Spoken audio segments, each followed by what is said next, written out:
Absent is our current project. It's co-commissioned by Shoreditch Town Hall and LeftCoast, and it opens on August the 25th. We're taking over a large section of the basements of Shoreditch Town Hall.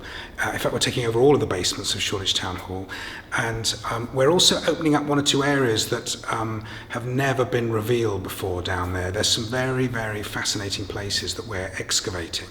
The project itself is inspired by a period of several years when the Duchess of Argyll in the 70s and 80s from the last century lived in a hotel bedroom because she'd run out of money, which is a completely strange and crazy idea, but she somehow managed to blag her way through that period. I kind of think of this a very interesting notion considering where we've been going since 2008, 2009, and I took that idea and recreated it as a fictional scenario where she enters the hotel as a very optimistic 18-year-old and is finally evicted because she just goes completely out of money as an 80-year-old.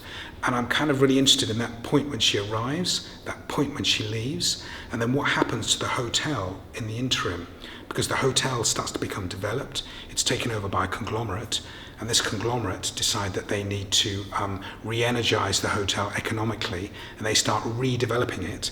I think what's really interesting about this production for me is that it's not a biopic of a character. In fact, you never actually meet the protagonist throughout the whole production, but you are very, very aware of her through her absence. I'd call this a promenade installation.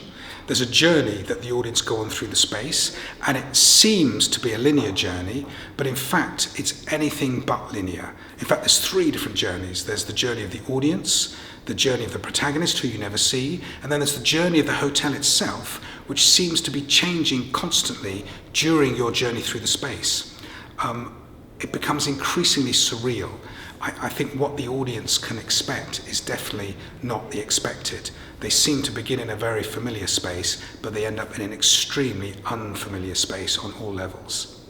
I think there's many different ways that you can enjoy a Dream Think Speak production. There are many different layers to it. There's the filmic layer, the installation layer, the model making is a really key part of it. The architectural modelled landscapes are really extensive in this production, and there's the live performance element as well, and all these things mixed together.